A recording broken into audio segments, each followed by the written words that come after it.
Hello, everyone. We are starting our webinar on data protection in Russia.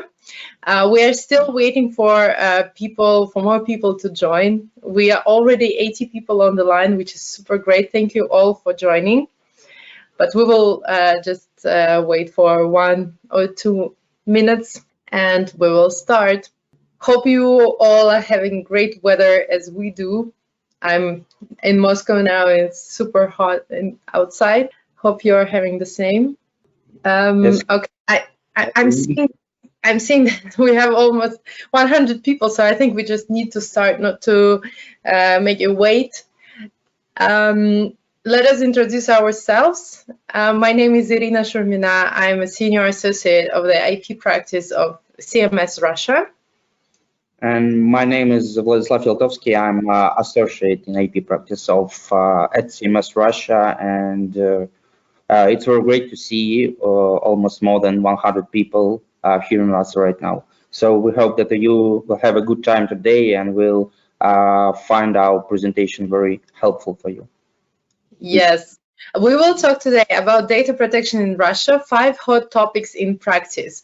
We decided to concentrate on the most common questions that we get from our international clients to make this presentation not so long, because of course we can talk about data protection like the whole day, but to give you the hints about the data protection in Russia, maybe some people still don't know that it actually exists. It exists, and we have many things to tell you about data protection in Russia.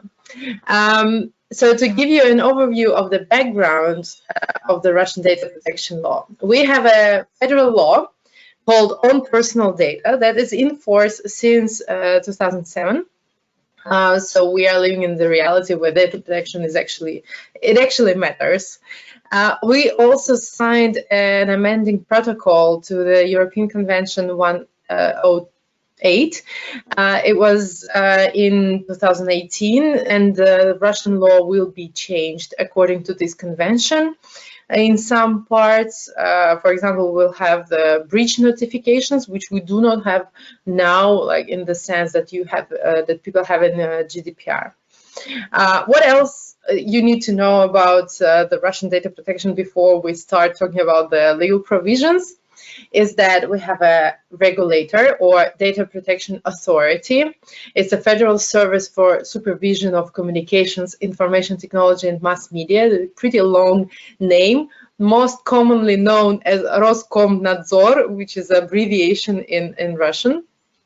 And also we have a Ministry of Digital Development, Communications and Mass Media of the Russian Federation. They are not conducting the audits like Roskomnadzor does, but they provide commentaries and clarifications on the data protection legislation. Unfortunately, not so often as we would wish, but still they do this.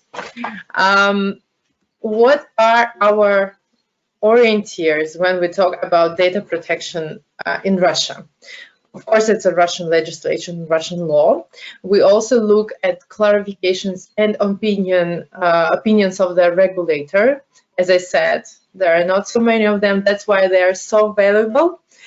And we also look at GDPR and European practice because our DPA says that this is the most progressive legislation now in the world, and we want to follow the path of the European Union, but we are not there yet, but we really want to be, and that's why we look at all the documents from working groups and European Commission, all the studies and everything. So we try to be on the same page with the European Union. What we will be talking about today. First, we will touch upon the question what is actually considered as personal data. Then we will talk about legal grounds of processing, what to rely on. We will talk about consents for advertising and profiling or marketing in a general sense. We'll talk about our very specific feature, localization requirement, and new fines that were introduced last year. And we will talk about cross-border transfer of personal data, and the spoiler, it is allowed, but you need to follow some rules. So we'll start to talk about what is considered personal data, and the approach is really wide. I think it really is almost the same as in the European Union. So personal data is any information related to a person who is identified or could be identified. So directly or indirectly identified. Classical personal data is name, passport details, contact details, but also we have several court decisions stating that even technical identifiers like IP addresses, cookie or MAC addresses can also be personal data. So this needs to be taken into account because the set of personal data is not obviously personal data normally, but if you have any hesitance whether this is personal data or not, well, most likely it is personal data. So better to consider it like this and apply all the regimes required by the law.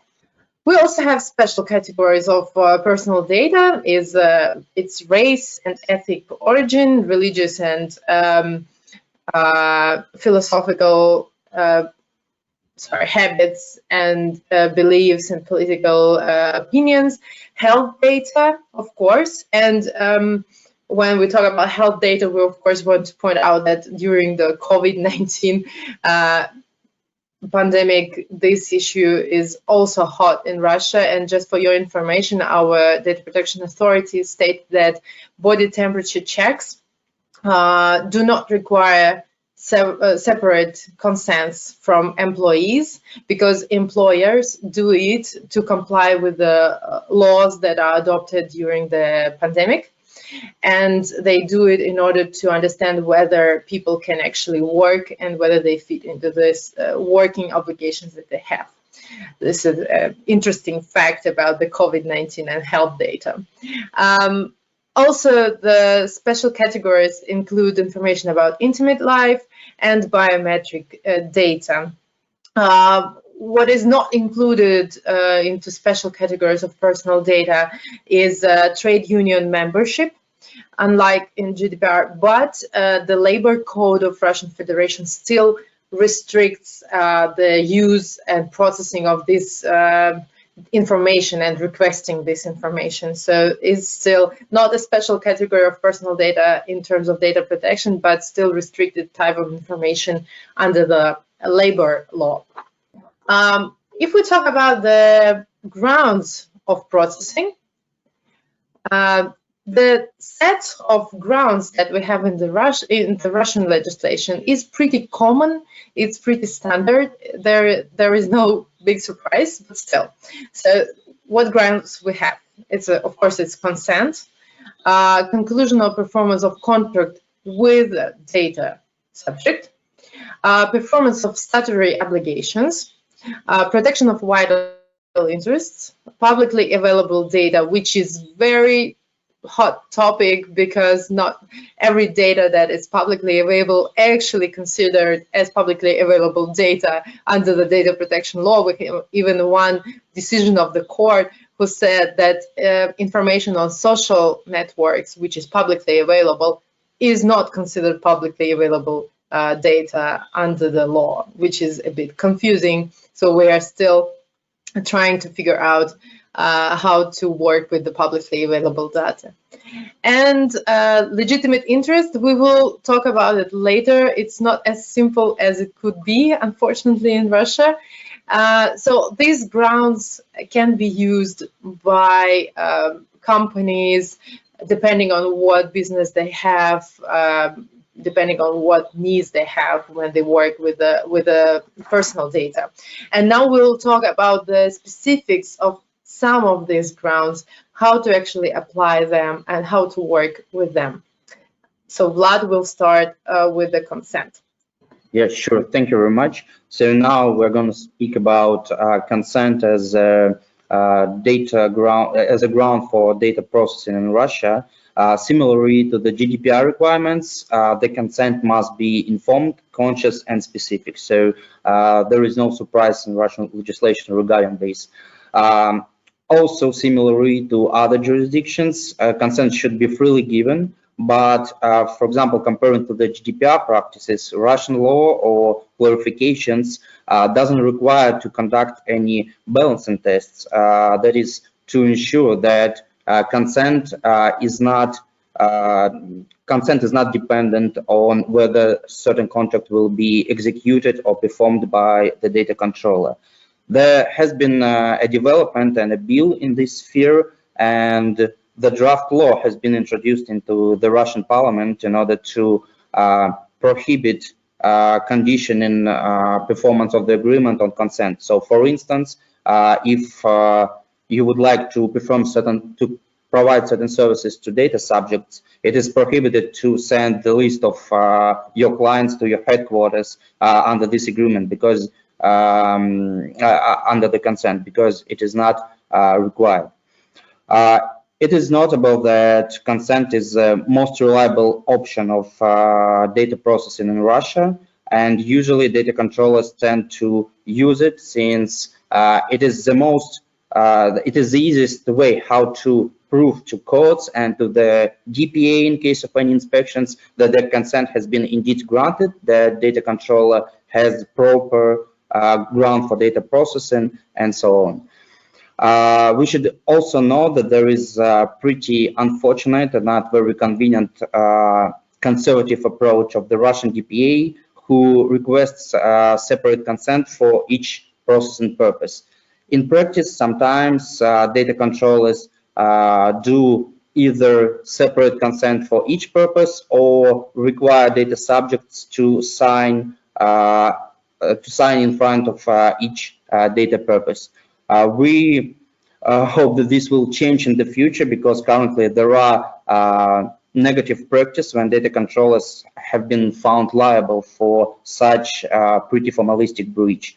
There has been even a bill which have introduced the possibility to make one consent covering different purposes, but it hasn't been adopted so far. So we hope for the future that it will be developed in the right way in practice and make this consent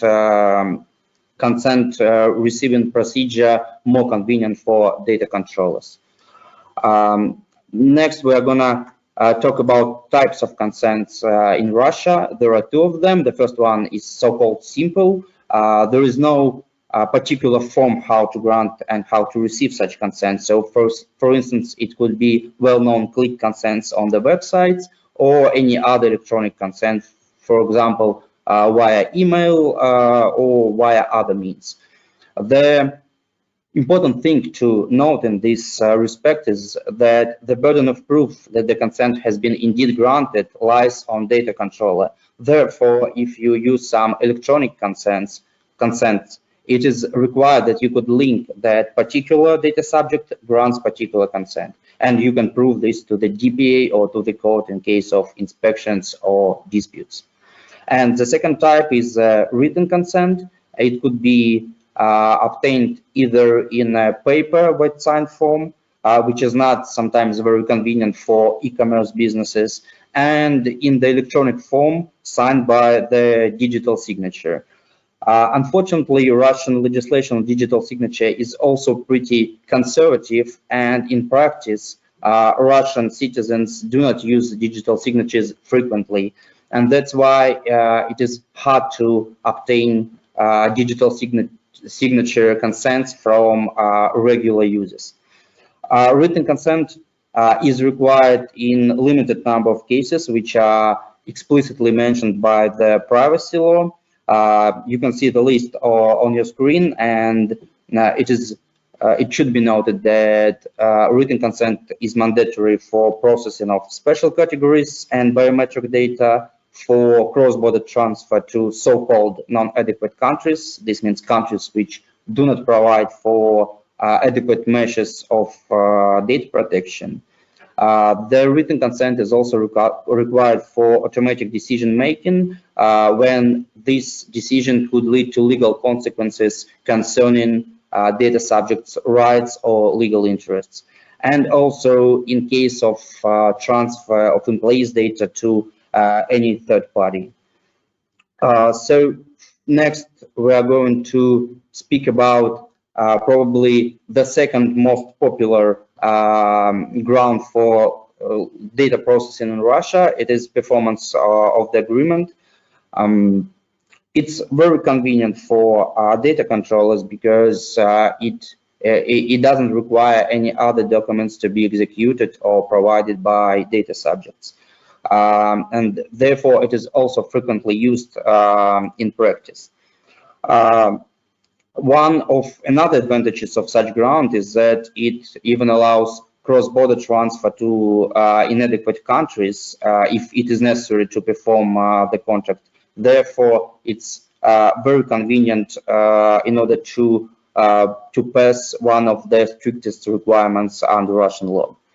However, it should be noted that this ground applies only in specific cases when data subject is a party to the agreement with data controller or beneficiary from this agreement, for example, in insurance relations. For example, in case of processing of personal data of contact persons within corporate counterparties, such processing doesn't fall under this ground. One of the most important features of this basis is that the data controller shall ensure that every processing indeed falls under the necessity to perform the agreement. Otherwise, such processing could be deemed excessive and therefore unlawful. For example, if you would like to provide some services to your clients, it is not implied that you could also send some, for example, marketing materials or other materials to these clients. So only processing which is explicitly linked to the performance or conclusion of the agreement.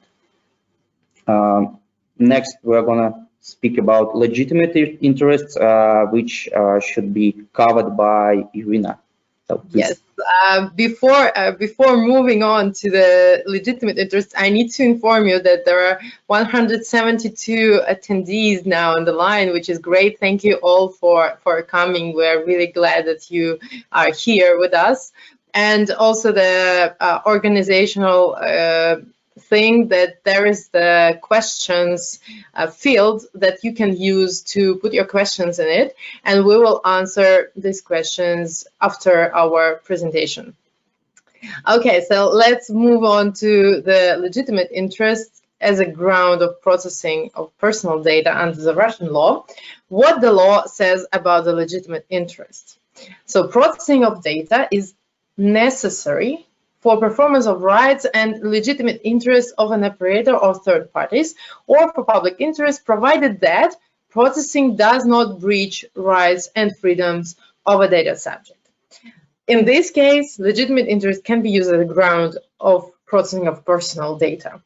And you see that the wording of the law implies some balancing test that is also used in the European Union. Unfortunately, the ground legitimate interest is not so frequently used as a ground for data processing in Russia because it's not very much welcomed by the Russian authorities. During various public events, our Russian authority says that we do not trust the legitimate interest as a ground of data processing. We do not really understand what you imply by legitimate interest.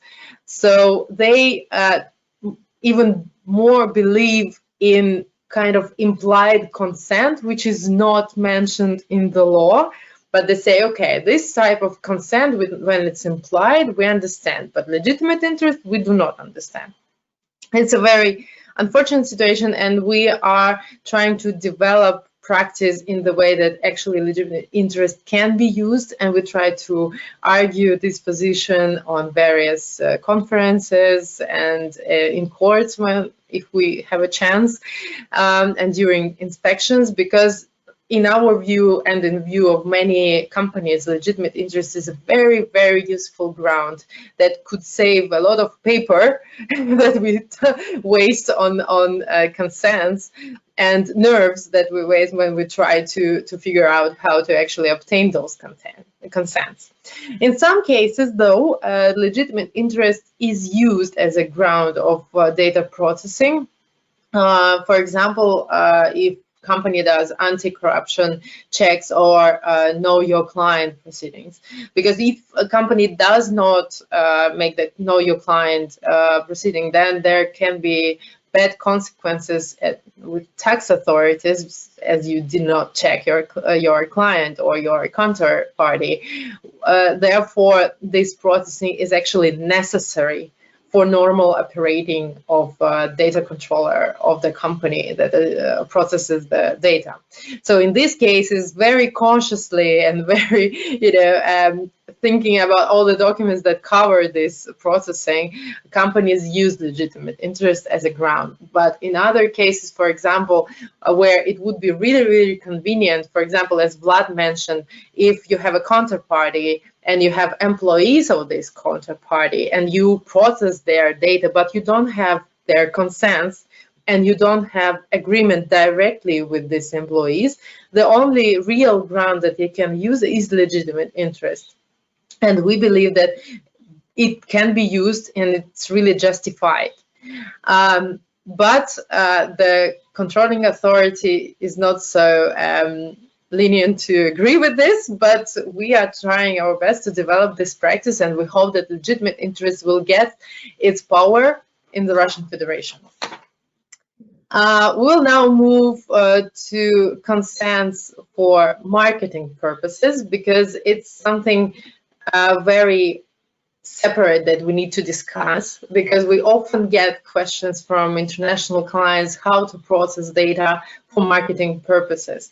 So data protection law and advertising law, both of them, say that a prior consent for marketing is obligatory, which means that you should obtain consent specifically for marketing, not for other purposes, before you send the marketing material or you call or whatever other communication you have with data subject. The court practice in this field is pretty developed and it's very strict, saying that the consent for marketing must relate to a particular advertiser, which is essential for example, mobile operators that sometimes very often, I would say, they send out SMS or other types of communications about fitness clubs or banks using their database of customers. So there are many cases where our Federal Anti-Monopoly Service, who is an authority in advertising law, and Roskomnadzor, our data protection authority, who said that this is not a normal practice. Fitness clubs and banks should obtain their own consents for marketing and send the marketing materials based on these consents, not on the consents that are given to mobile operators. Consent for marketing should be explicit.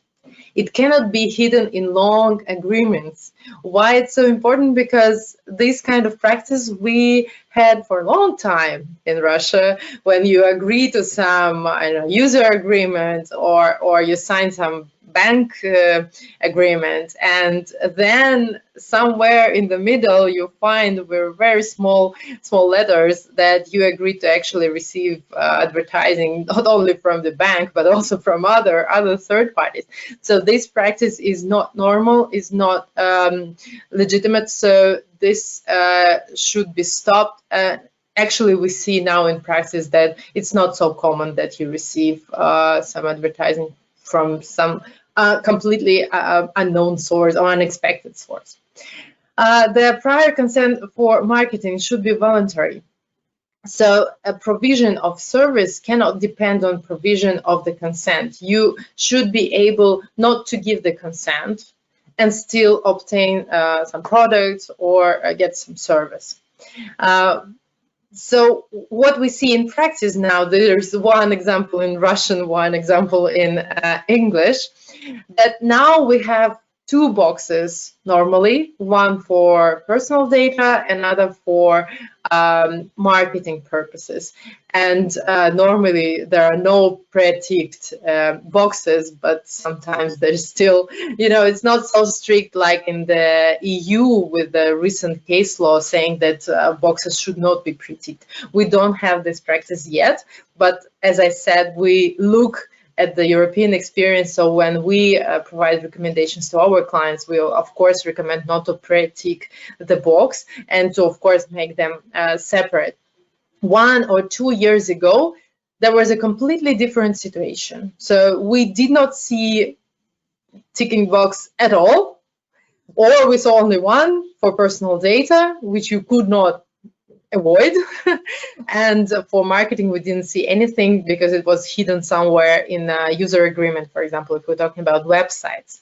Now the situation is developing, and it's very nice that we see this kind of new reality in Russia. Also, we would like to talk about the profiling to be on the same page for all of us. I want to briefly, in very simple terms, explain what we mean under profiling. So we can imagine that there is an online shop website where users make different purchases. Then information about their purchases and their choices is analyzed by, for example, machine learning instruments. And based on this analytics, users get particular advertisings that reflect their choices, past and expected future choices. So this is what we call profiling or analysis of behavior of users. And it's interesting that profiling does not exist in the Russian law. It's not mentioned, or analysis of users' behavior is not mentioned in the Russian law. When we say this, normally marketing people are saying, yes, it's freedom, finally we can do whatever we want. There is no legislation in part of profiling, which is not true, unfortunately, because the Russian law has the following requirements. First, purpose limitation. So you cannot process data for whatever purpose you want. You should process data for the purpose you initially collected them for. Minimization. So there should not be excessive processing or collection of data. You should not collect data that you do not need for the purpose you actually explained to the data subject. And also there is a prohibition of automatic decision making if it creates legal circumstances or otherwise affects the rights and legitimate interests of a data subject. For example, if some online shop decides to provide discounts based on this automatic analytics, and for some user, they give not 30% discount, but 15% discount because they still believe that this user will still come and buy the product. Does this affect the rights and legitimate interests of the data subject? Well, most likely yes, because he doesn't get a normal discount like 30% discount because of the automatic decision making. Still, there is no certain position in the Russian Federation about this. When we analyze what can and what cannot be done, we also rely a lot on the European Union clarifications and the GDPR. And we see that profiling cannot be easily justified by, for example, some agreement which is not entered by a data subject for profiling, but for something else, completely different purpose. So based on that, the recommendations that we provide to our clients are the following. We recommend to fit profiling into processing necessary for performance of agreement. For example, if a company has loyalty program, and they state in all advertisings and user agreements and everything, they state that we will provide personalized content and personalized discounts to you.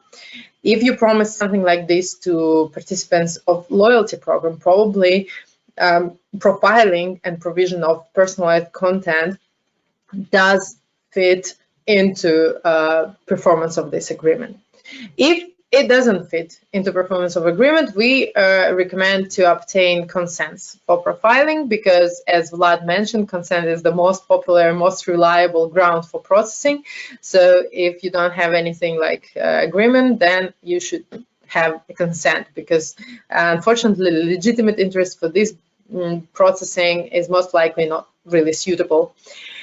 And also we recommend to combine automatized and human processing of personal data to avoid risks related to automatic decision-making, for which actually you need a written consent. As Vlad mentioned, so there are many problems with automated decision-making, so probably it's better to combine this with the human involvement and make it a bit better from the legal standpoint. Okay, so this is all for consents for marketing purposes. Now we will move to the localization requirements, like the hottest topic for last, 6 years already, I think, or something like this. So Vlad will talk about the localization. Yeah, sure. That's probably one of the most triggering news for our foreign clients. Localization rules are effective since 2015, so it will be almost 5 years of their effectiveness. And a lot of questions arise in relation to the localization requirements. So in simple words, because the legal provision is pretty complex, bureaucratic, as it is usually happens with Russian laws, and long. So in simple words, localization rules require that initial collection, initial storage, and update of personal data relating to Russian citizens shall be conducted in the Russian database. In other words, for data controller who is subject to the localization rules, the updated and full set of Russian citizens' personal data shall always be in Russia. So that's it. It sounds pretty simple, especially maybe for Russian companies, but for global companies and for Russian subsidiaries of international companies, sometimes this is a bit painless to be in line with the localization rules. As a general rule, the privacy law applies only on the territory of the Russian Federation, but authority in charge has clarified that extraterritorial principle could apply to the localization rules. Similarly to the GDPR, extraterritorial principle means that the activity of certain foreign company could be assessed on whether they are directed to the Russian market. And pursuant to the clarifications, there are certain features of such Russia-oriented activities. This includes, for instance, Russian domain name or a website which has a Russian version, or probably possibility to pay in Russian currency on the website if it is some e-commerce platform. So if one or several of these features are met by a foreign company, then the localization rules could apply. Actually, this doesn't lead to the necessity to create any Russian subsidiary, but simply it could be done by leasing server with a Russian data center. And some of our clients have decided that it is the easiest way how to comply with the localization rules, just to lease a server for Russian citizens' personal data in Russia. There are several exemptions in the law, for instance, compliance with the international treaty or protection of vital interests. However, these exemptions usually do not apply for business purposes, and foreign companies cannot employ these exemptions for their business activities. Another helpful clarification from the authority in charge is that the necessity to localize personal data directly linked to the collection process. And collection process is defined as deliberate process to receive certain personal data from data subject or from appointed third party who collecting personal data on your behalf. And therefore, according to this collection definition, The authority in charge has clarified that certain activities cannot fall under the localization requirements. For instance, exchange of contact details between two legal entities is not needed to be localized. So contact details, for example, if I write to my client and the client responds to me, we have e-signatures which contain certain personal data about me as an employee of CMS Russia and my contact person at client's entity. So this exchange of personal data doesn't need to be localized in Russia. Another exclusion is accidental receipt of certain personal data. For example, if I'm checking my inbox and some unknown to me person sent me some personal data, this shouldn't be localized as well if I have deleted all personal data immediately. But one of the most important things is that the localization rules do not prohibit cross-border transfer, and it is still allowed subject to initial storage and update of Russian citizens' personal data in Russia. As regards sanctions, there have been certain developments with the localization rules. Previously, the enforcement activities of the DPA were pretty limited, and actually effectively they could only block the website or the platform where personal data is collected and processed in breach of the localization rules. One of the most public and discussed case is LinkedIn case. So if you don't know, LinkedIn is officially inaccessible in Russia since 2016. So, but of course we can access them via different VPN tools.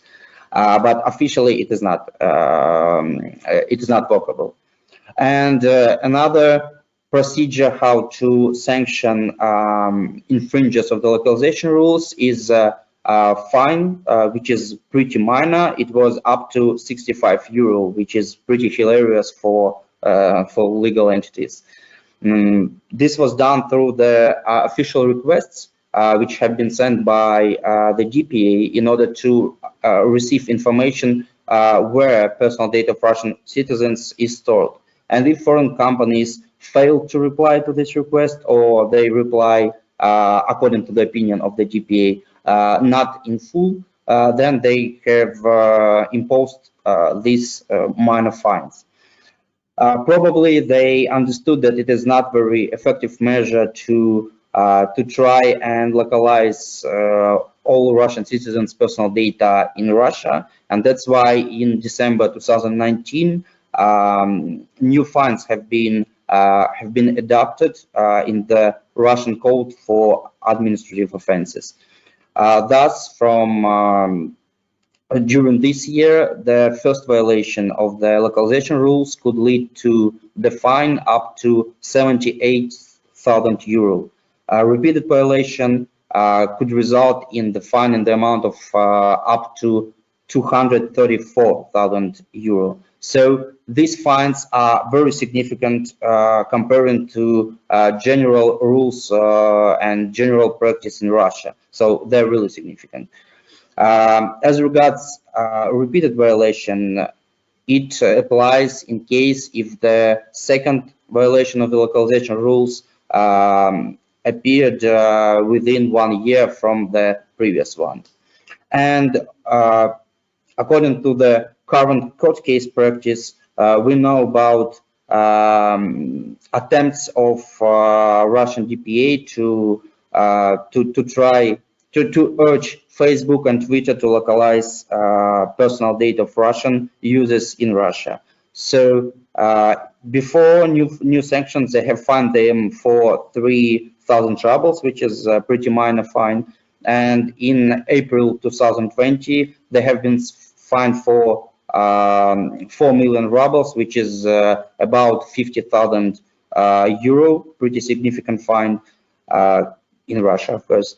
But so far, no Facebook, neither Facebook nor Twitter have paid this fine. According to the public information, official enforcement procedure has been started, but effectively in Russia, it's pretty hard to collect any fines from foreign companies. So we're a bit we're waiting curiously about how the DPA will try and collect these fines from the US corporations. One of the possibilities is that the websites could be still blocked in Russia under the breach of localization rules, but we're not sure whether this could be really done by Russian authorities because it is very hard reputational step. But we're still waiting and hope that everything will be resolved in a smooth manner and we still could enjoy the use of Twitter and Facebook in Russia. So now let's move to the last topic of this presentation. It is cross-border transfer of personal data. First of all, one of the main requirements to transfer personal data abroad is to justify, because cross-border is one of the processing activity and it should be justified by one of the legal grounds. The set of legal grounds that could be employed by the data controllers depend on the country of recipient. So Russian law, similarly to the GDPR, separates countries to so-called adequate and non-adequate. Adequate countries include all parties to Strasbourg Convention from 1981. So almost all European countries are deemed as adequate. And there is also a special list created by the Russian DPA, which consists of 22 more countries being adequate. For instance, these countries include Canada, Japan, Singapore, and Kazakhstan.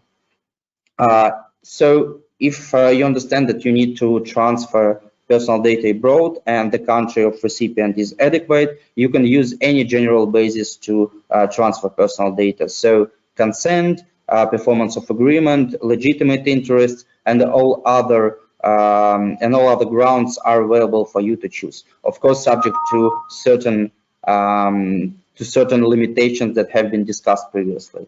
And all other countries are deemed as non-adequate. For example, they include the United States, India, China.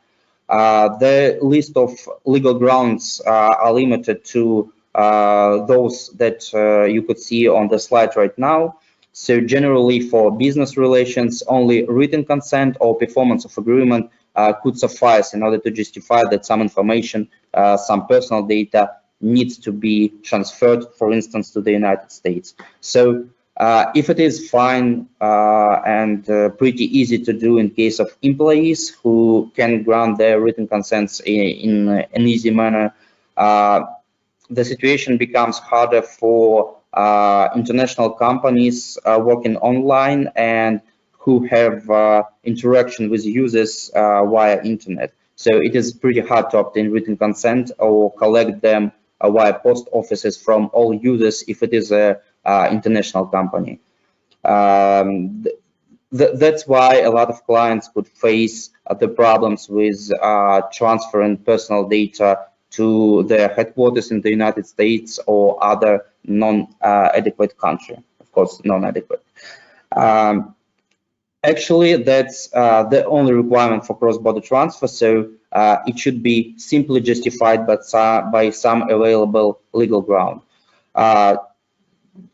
Comparing to the GDPR, data sharing agreements are not required to be concluded between data exporter and data importer. However, this is deemed as best practice, and this could help to show that you are transparent, you are diligent in way how you treat and process personal data, especially in case of any inspections. So this is something that is really advisable to do, but not mandatory under Russian law.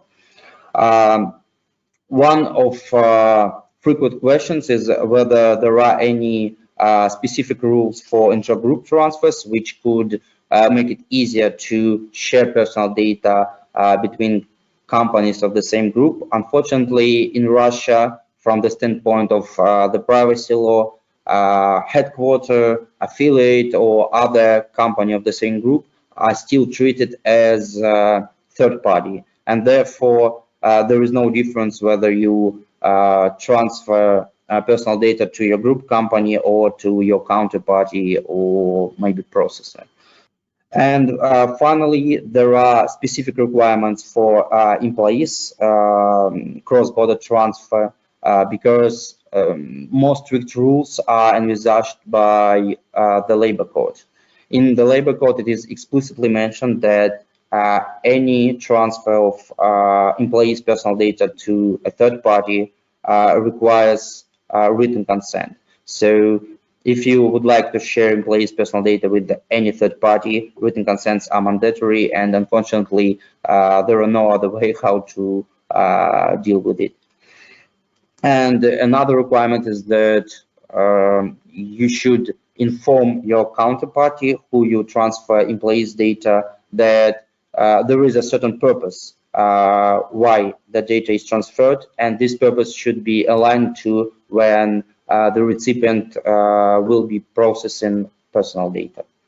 And of course, confidentiality obligation should be given to the counterparty. So that's it. Cross-border transfer sometimes seems complicated, but actually it's something that could be done from the Russian law standpoint, despite all these sometimes formalistic approaches and localization requirements. Yes, thank you, Vlad. So we come to the conclusions of what we said. As you remember, we had 5 hot topics. The first one, what is considered as personal data? So there is a wide approach to qualification of data as personal. As regards the grounds of processing, well, the most reliable is consent and the most common ground for processing in Russia, but you can try to use other grounds because it's of course more convenient. Consent for marketing shall be separate from other consents. There should be explicit and voluntary. Localization requirement is getting more serious, and we expect that within any inspections, the first of international companies, of course, the first question, of course, will be about localization requirement, especially given the higher fines that are introduced now.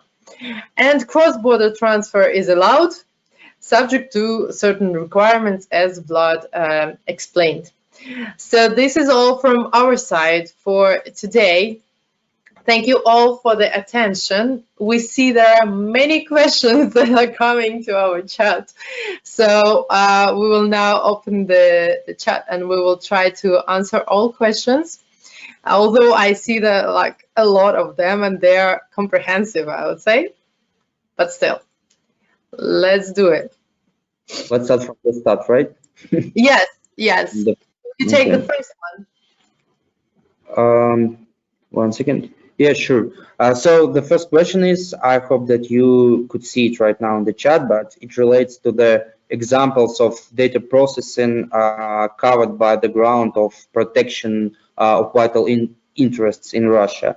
So generally, vital interests cover health and life protection, and in practice, this refers to cases when you need to provide some to collect and to transfer some personal data which is necessary to protect the health of data subject. So, for instance, if an employee has some health problems during when he's in the office, and you need to call the ambulance and to provide certain information about this employee to the medical institution. So you're allowed to do this without any consents because it is important to protect the health. And that's why such disclosure and transfer of personal data to medical institution, to ambulance offices will be allowed under the data protection law. So this is one of the examples, but mostly according to our practice, these vital interests relate exactly to such extraordinary and vital cases. Yeah. So just for your information, we try to copy all the questions to the chat so that you also can see them and read with us, because some of the questions, they're really long, but we will try to vocalize them as well. So the second question is, can we use the legitimate interest ground when a pharma company receives a report? The contacts to report are placed on our website, the same as with the request for medical information when HCPs are inquiring about information on our medicines. Well, it's a very complex question. I would say that we need to look into more details. It's like a disclaimer, but in general, of course, pharma companies, they need to receive the reports about the medicine that they produce. It's their obligation. So first, we need to see whether it can fall under the compliance with the law, with the legislative statutory provisions. And second, yes, legitimate interest sounds as a good ground for this, because you have to actually receive this report.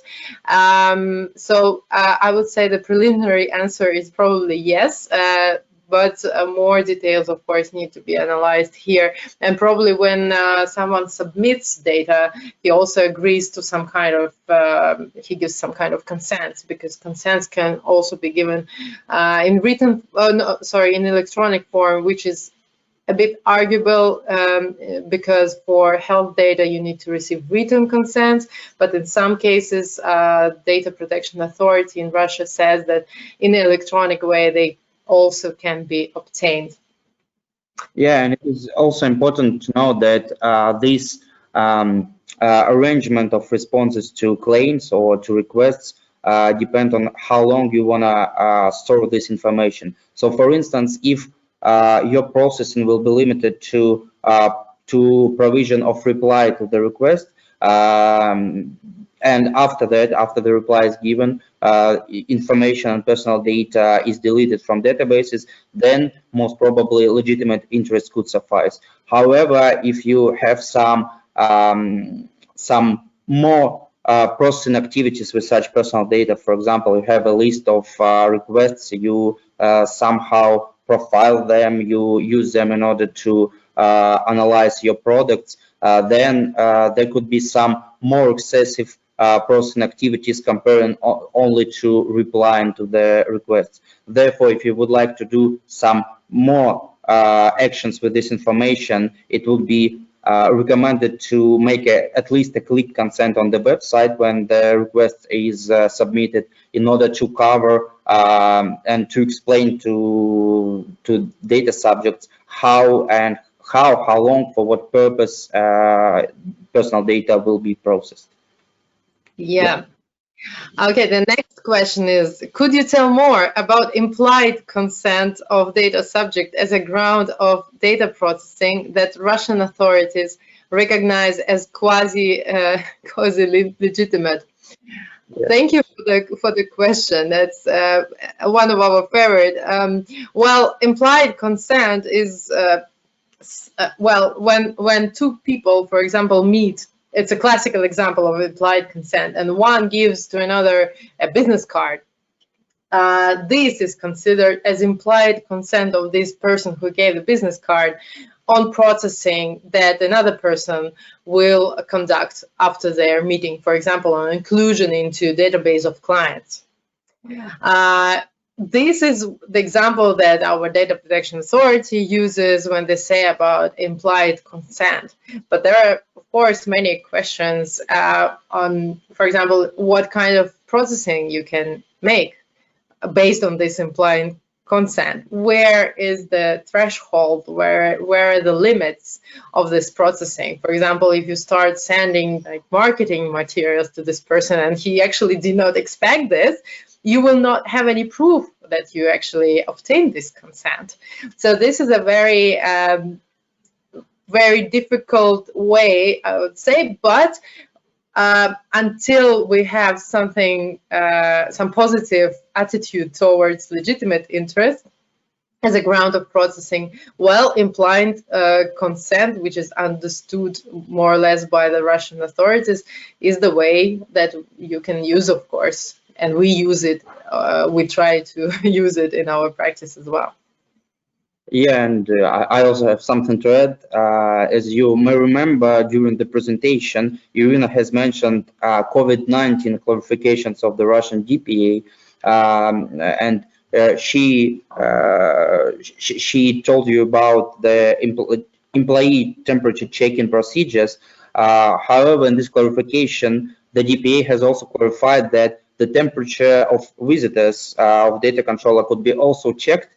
And although it is qualified as processing of special categories, I mean health data, when visitor is entering the premise of the data controller and he or she sees that there is a temperature check procedure, then by pressing this procedure, this person has granted his or her consent to processing of such data. So this is like implied consent in the view of the Russian authority.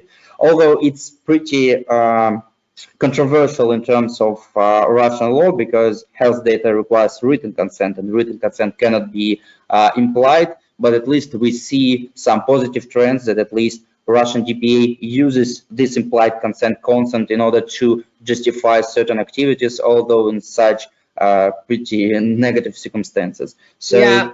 But maybe these words implied consent will be afterwards, replaced by legitimate interest, and then because it's really suitable for this kind of situations. But so far we have only these kind of clarifications in place. The next question is: can a company rely on legitimate interests for security operations? Well, yes. As with anti-corruption and KYC proceedings, well, security is one of the fields, let's say, where legitimate interest actually can be used. It's, of course, subject to specific circumstances, what data and how it will be processed. But yes, yeah, in general, security is one of the options with the legitimate interest. Yeah, this is very hard to respond because security operations could mean a lot, actually. So, for instance, if we're talking about CCTV at employer's site, then according to the clarifications of the DPA, there is no need to receive consents, and such recording of by video of the premises could be done without any consent. There is no even reason to justify this by legitimate interest, because unless you use recording for identification purposes, recording is allowed. So yes, general legitimate interest could justify some security operations, but this also always depends on what security operations are involved. So of course, if for instance, if you want to check employees' private mobile devices, most probably this will not be allowed by legitimate interest ground. Not most probably, of course. Yes. Okay, I see that the next question it relates to GDPR. I would suggest to limit this presentation to the Russian law, because if we have a lot of questions. If we have time at the very end, we will revert, or we can discuss this question outside the presentation. You can just write to us. Can implied consent be used for marketing? Well, as we said before, it's really hard to say for all situations. For example, if someone gives you a business card and says, "Please send me your marketing materials, I'm really interested into them," well, maybe yes. But then if the same person forgets in a year that he gave you this kind of implied consent, and you need to prove in some kind of proceedings that you actually got his consent, there will be a problem. But in general, it depends on circumstances in which this consent is obtained. Maybe in some cases, yes. Is there an additional limitation of marketing mails by fair competition and regulation? Well, I would say that additional limitation for marketing mails is in advertising law. We have a separate advertising legislation. Legislation on unfair competition contains some provisions about, inaccurate comparisons, discreditation. So it's more about contents of the materials, not about the ways of sending them. The next question is a question regarding employees' data. The question is, if employees have given their consent that personal data can be sent to other group companies. So will this suffice? Yes, this will be sufficient, but it is important to indicate where exactly data will be transferred. So for our clients, we usually try to indicate all recipients of personal data, including their names and addresses, so that in case of any inspection, you could show to the regulator that the form of consent have provided all necessary information in order for the data subject, in this case employee, to understand where his or her personal data could be transferred. So yes, it is most reliable step how to ensure that intragroup transfers are conducted in line with the Russian law. Yeah, I have something to add here. So apart from the situation where you mentioned all the companies in the consent, now there is a practice that this information can be put on some page on your website that is accessed by the data subject. Well, it's not mentioned in the law, but there is a draft law developed by the Ministry of Communications, and actually this draft law contains this kind of provision that this list can be put electronically, but it should be updated, and data subjects should be informed about these updates, which is sometimes even more burdensome than just to include, a list of these companies into the consent. So there are several ways, how to do this. Yes, so I have also just noted that this question have been separated in two messages, and I only see the first part. So the second part, but our comments are still topical and accurate. The question was about if this consent has been granted. Is there a necessity to obtain another consent in respect to a specific tool that has been launched within the company? This depends on what has been indicated as a processing purpose in the initial consent. So, for instance, there is no need to indicate all tools that will be used for processing purposes, but the consent shall contain information about purposes themselves. And if the new tool cover the purposes which have already been consented to, then there is no need to receive a new consent. But for instance, if a company implements a whistleblowing tool which has never been used before, and this whistleblowing tool will be used inter alia to process personal data of Russian employees, then this is a new processing purpose, and it hasn't been covered by the previous consent. So the consent should be obtained. A new consent should be obtained for this new purpose. It could be done both ways. It could be a separate consent, or you could just make a new big consent covering all processing purposes. Yes. I see the question, one second. What other COVID preventive measures employers are allowed to implement in Russia? This is the whole topic, for a new webinar.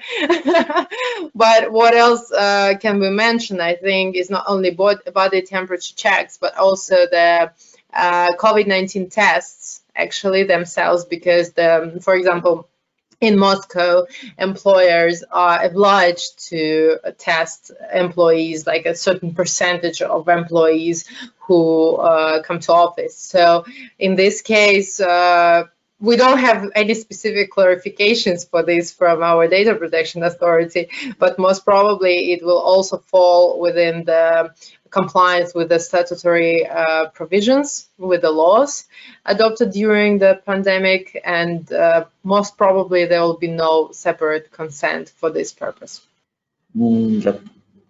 Okay. What is about situations when it is said on the phone that a continuation of the call by a person means the consent of such person for processing its personal data? Is an appropriate way of receiving consent for personal data processing under the Russian law? Thank you. Thank you for the question. It's a very good one. Like a simple consent, not a written consent, can be obtained in any form that can afterwards be proven that the consent actually was in place. So if you, for example, record this kind of phone call and you have this recording in place and you can prove that this consent was obtained, then most probably it's okay because you obtain the consent on phone, it's okay. If you obtain the consent for marketing in this way, I would doubt it's normal because you already called the person and the law says that you need to have a prior consent, meaning that before even calling, you need to obtain this consent. But this is a hot topic, very discussable as well. But this is like my opinion on this issue. As for the Russian law, it does not contain any restrictions on consent obtained on the phone. Yes, the next question regarding consent again.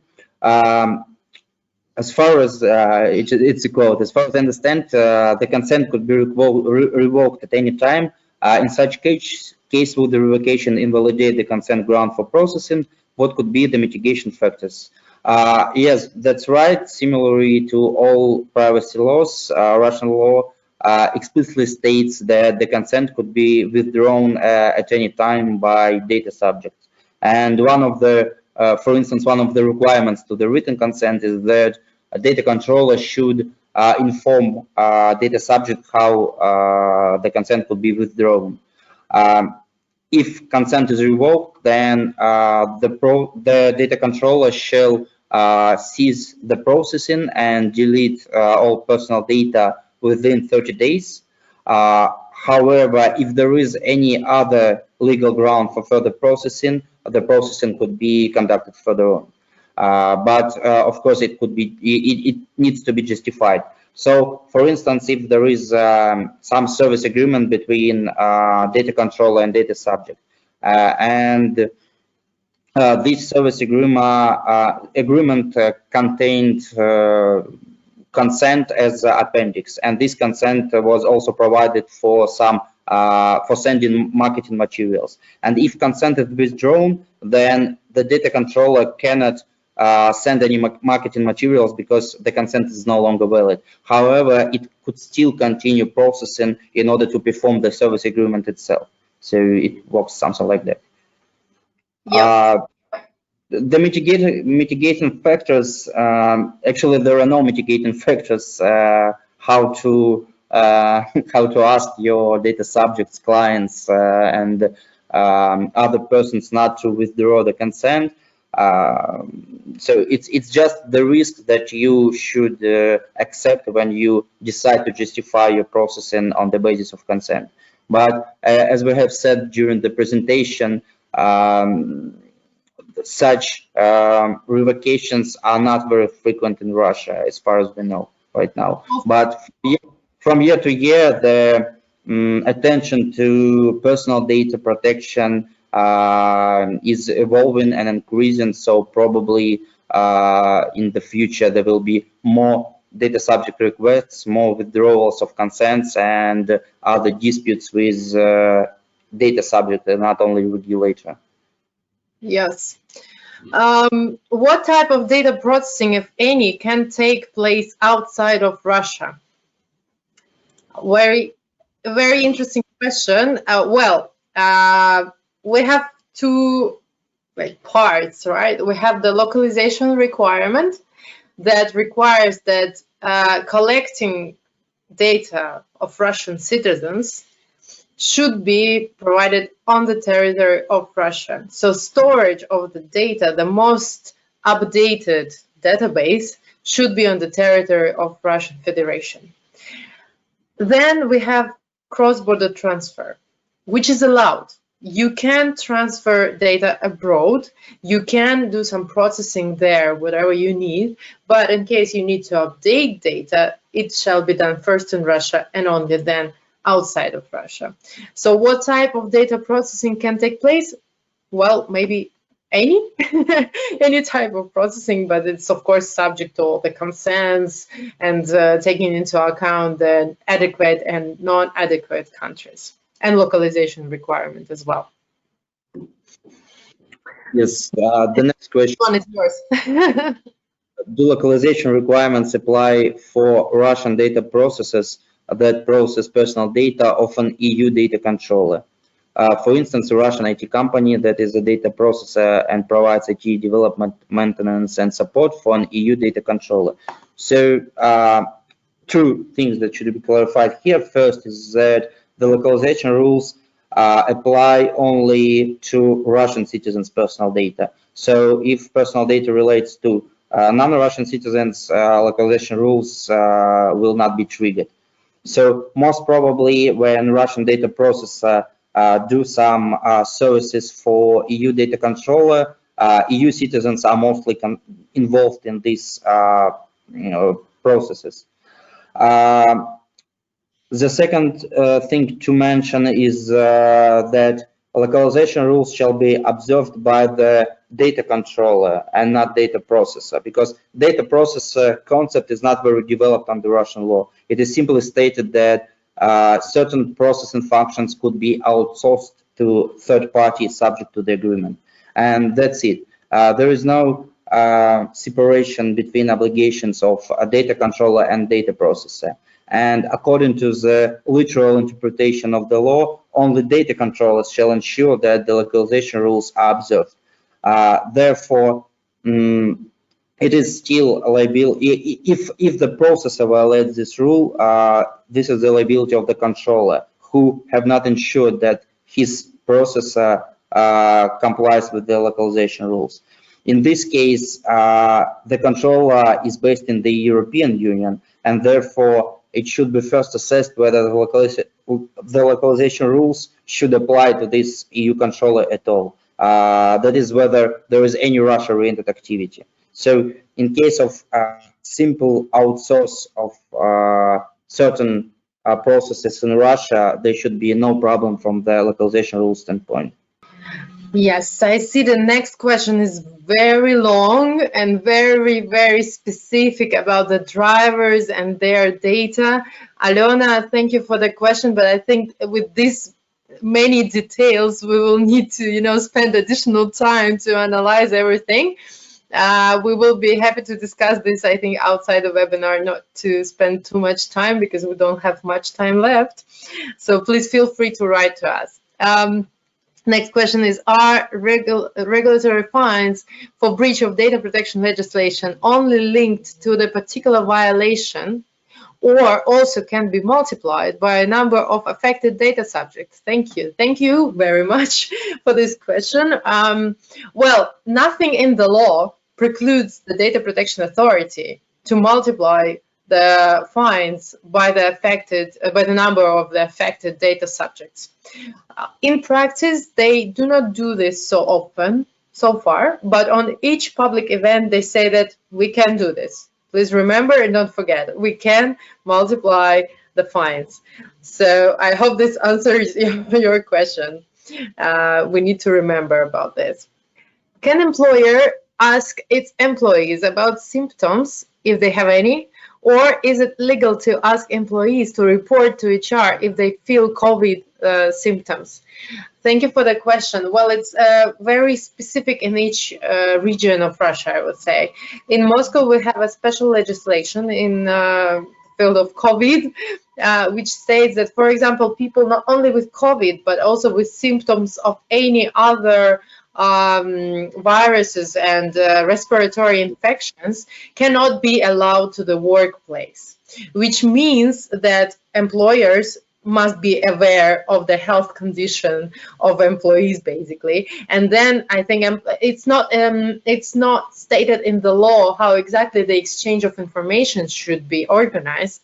But then I think it's up to a particular company to, I don't know, issue an order, for example, or some policy in the company stating that employees have to report, or they have to call from home saying that they will not show up because they have this kind of symptoms and call the doctor, etc. So there is no particular path, to follow, but the legislation allows employers to know about these health conditions during these times.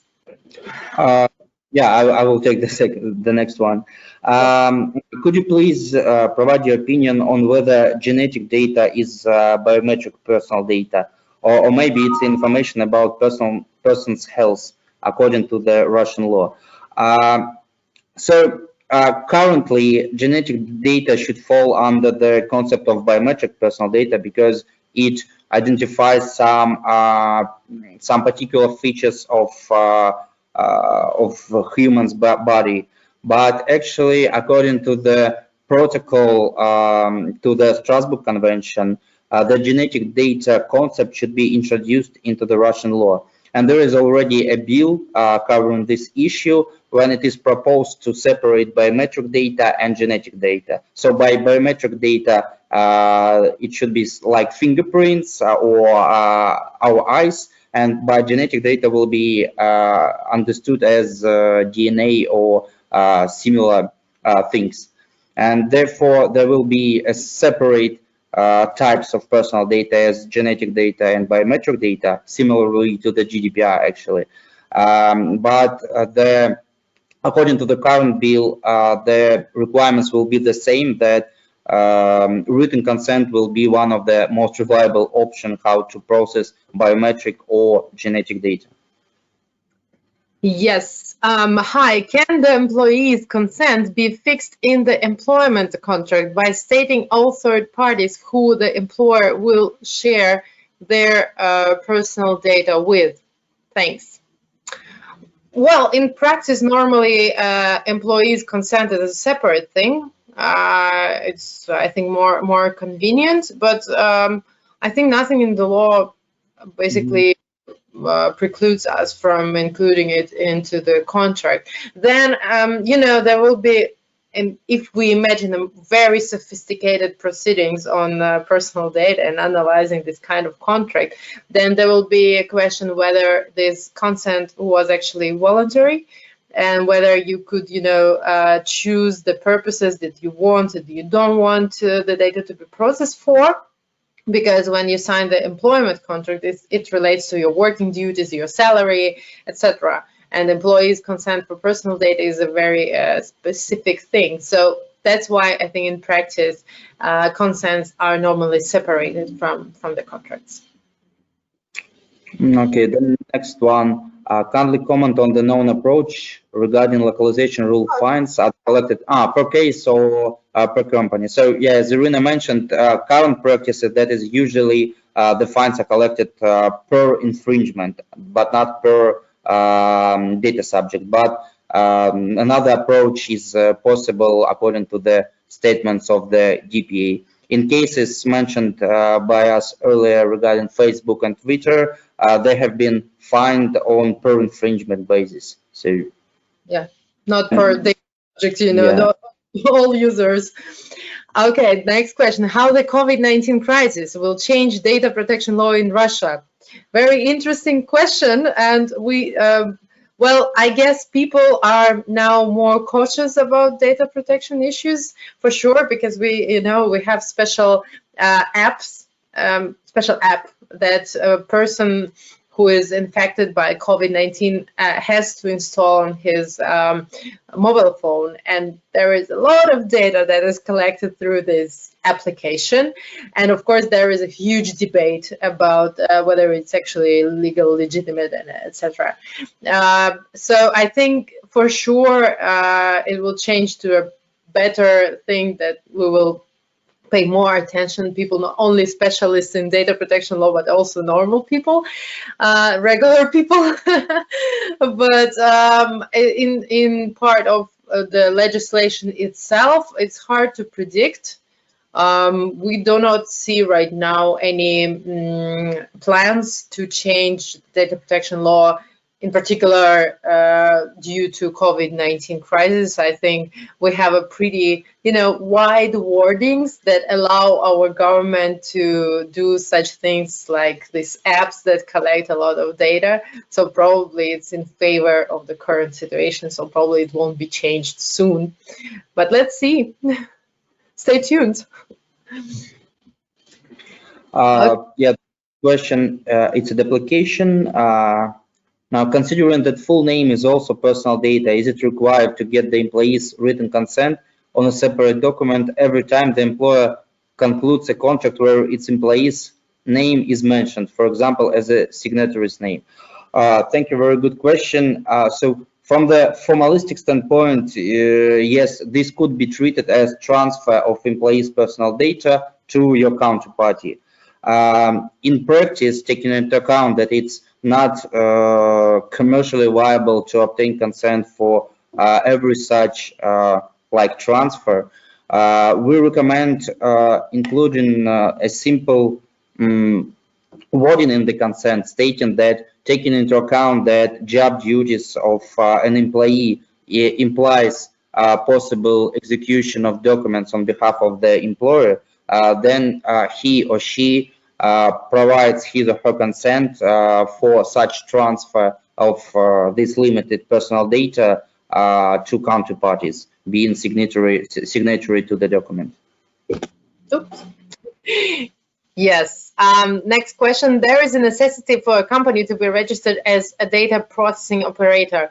Well, yeah, as a part of a question. So indeed, in data protection law, we have an obligation for all data controllers or operators, as they are called in the Russian law, to be to file a notification with the data protection authority stating that they are processing data, stating what kinds of data, for what purposes, and based on what, etc. So the question is, should insurance agent be registered as well? Agent is collecting personal data and sometimes health information just for the purpose to transfer these data to the insurer. No any other manipulations are done with the data. Well, the position of the Russian Data Protection Authority, Roskomnadzor, is that there is hardly any company or organization that should not be registered as a data processing operator, because at least some data any company processes.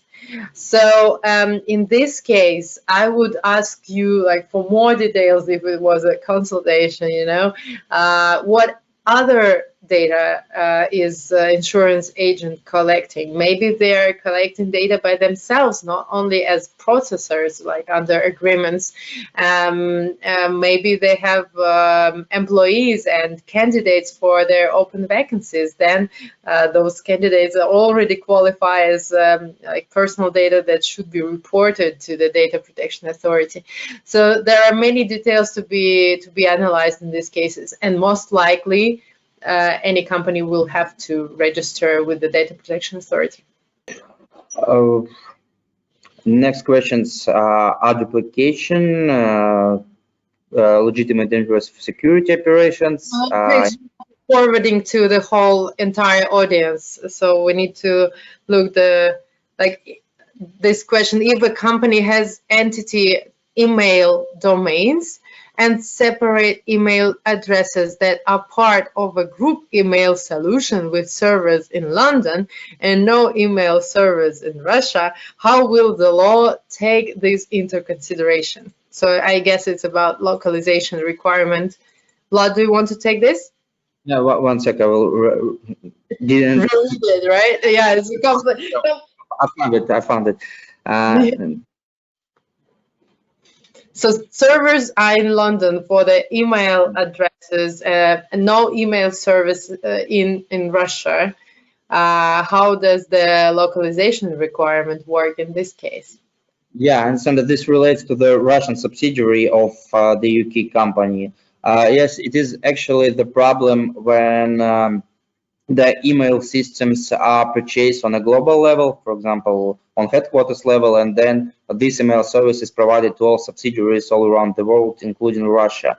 So in this case, in order to comply with the localization rules, it would be necessary to have information at least about employees who are using this email box in Russia. So it's something that is easily can be done.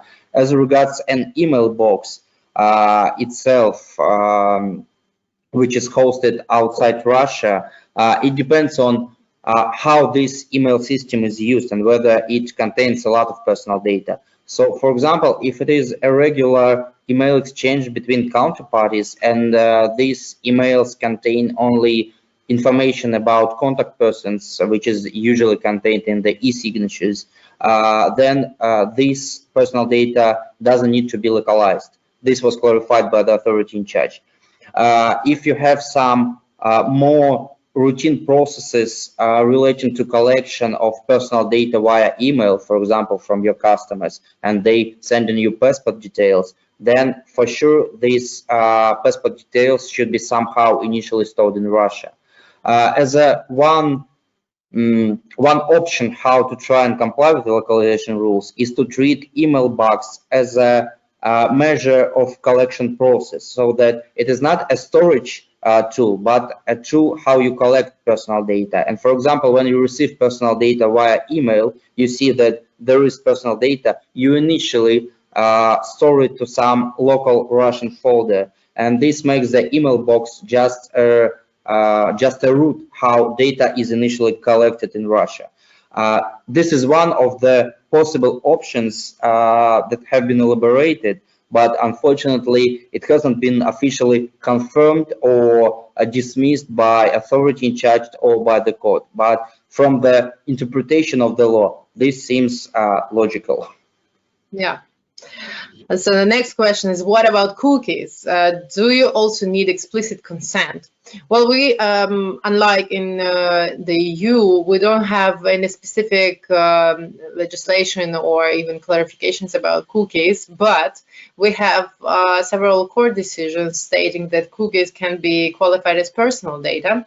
And given that, well, probably, yes, you need an explicit consent. And we see in practice that many websites just introduce those consent features, and you need to actually agree, like it's done in the EU. So I think we just follow the path of the GDPR compliance, and it will bring us to the safest decision. Okay. Is there risk to use cloud server abroad for our digital service? So from the standpoint of Russian privacy law, cloud services are not defined, and therefore, in order to understand the location of the personal data stored in cloud, we need to understand where the service supporting the cloud are located. Therefore, if the service are located, for example, in Germany, then despite that it is a cloud, for the Russian authority, personal data will be qualified as stored in Germany. So something like that. Can you please share your experience in Salesforce implementation in Russia, consents, localization of personal data, etc.? So this relates not only to Salesforce, but to all generally used global software. So this could also relate to SAP, Microsoft services, and so on. It depends on the current IT infrastructure in Russia and to what extent Salesforce is used in order to process personal data. So, for example, if Salesforce is only used in order to store some contact details of particular counterparties, then there is no need to store and to link Salesforce to a Russian server. but a Russian entity could simply ensure that initially they have some local database of Russian customers and their contact details, and only after that insert this information either automatically or manually into the Salesforce. Of course, it could harden your business operations, but this will be compliant with the localization rules. As regards consents, it depends on who will have access to the information in Salesforce and where Salesforce is stored. So if it is Europe, which is deemed as an adequate country, then you can even use legitimate interest subject to certain risk, which has been discussed previously. If it is the United States, unfortunately, taking into account that it is deemed as an inadequate country, then there will be a need to obtain a consent from data subject whose data is transferred to the United States, unless he or she is subject to the agreements themselves, party to the agreement. So that's it. Yeah. Okay, I see the shortened version of the question about drivers. Let's try to read it. I think it's the last question that we have left. Is the requirement of sharing live geolocation of the drivers of an internet company providing transportation services to the Moscow Department of Transportation on a regular basis legal? The goals of such sharing is unclear. We want to protect our clients. Is this data a personal data? What are the consequences of not doing that? Okay, so there are many details that need to be discussed, on this issue, but let's try to, in some wide sense, answer this question. So first of all, is geolocation personal data at all? Yes, it can be. Most likely you don't transfer just the numbers where this person is. Most likely you transfer this data in combination with some personal data about the number of the car, maybe even the names of the drivers, etc.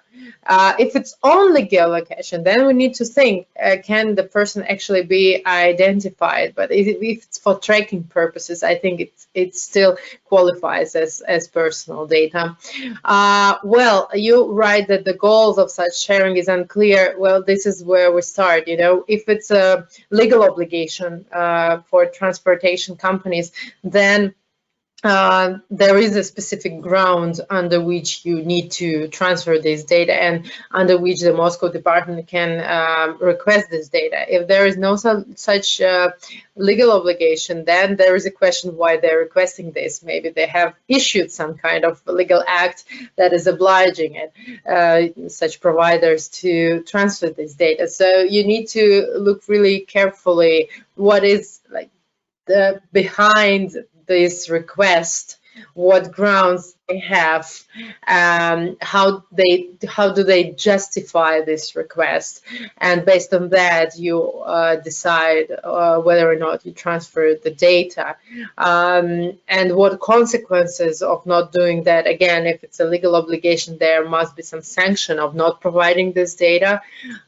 So you need to look specifically in the situation that is in place. Okay, I see one more. Following my earlier question, if the email is routed through the Russian entity via Russian email domain and is written to disk before then being moved to a database in London, is there a time limit that the data needs to hit a server disk in Russia? Does it need to be saved in Russia before being moved to London? Would this be deemed compliant? Yep, thank you for the clarification. So the aim of the localization rules, and as it has been clarified by the authority in charge, is that the fullest database of Russian citizens' personal data should be in Russia. So if the initial database is in Russia and then it is transferred abroad, then it's fine, and there is no issues here. There are no clarification regarding particular time gap between this transfer and whether the mirroring is admissible or not, because there has been a particular question to the authority in charge, but it has stated that mirror databases are not regulated by the Russian law, and that's what was it. So it doesn't mean that it is prohibited or allowed. So it's like a risk that should be accepted. But generally, if you can afford and route your IT infrastructure so that initially all personal data is in Russia and then transferred abroad, then all initial updates are in the Russian database, and then in the foreign database, then it is compliant. And of course, you should be able to prove this and to show this to the regulator. Hope this answers your question. Yeah, and actually we missed one question, so I will read it now. So if data subject withdraws his consent for data processing, then how should we treat this request to backups and archives? Sometimes it's not technically possible to delete data from backups tapes. Thank you very much for the question. It's a really interesting one, because it's true that sometimes deletion of data from some backups or from technical files in service is really complicated and takes a lot of time. I know how it works in practice, and it's actually, well, people actually delete manually information from some files and from backups. So, you know, to the extent that it's possible, you need to do this if you don't have any other ground of processing this data. As regards archives, we have a separate, if we're not talking about like a technical archives, but not about archives in general, we have a separate legislation with separate requirements on archival storage.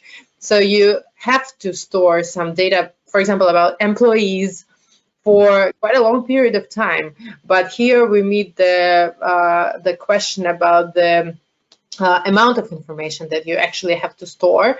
If you meet this requirement and you store only this kind of information, then you don't have to delete it, even if you have this kind of request. Okay, I hope this answers all the questions. We had a lot of them. Thank you very much. And yeah, we have like 36 questions. That's amazing. Thank you all for coming today. Thank you all for participating so actively and asking us so many questions. We hope you enjoyed the webinar. Please let us know if you have any other questions, comments, whatever. We will be happy to continue our conversation. Yes. Thank you very much. Yeah, we could still continue answering your question via emails, which are provided in this presentation.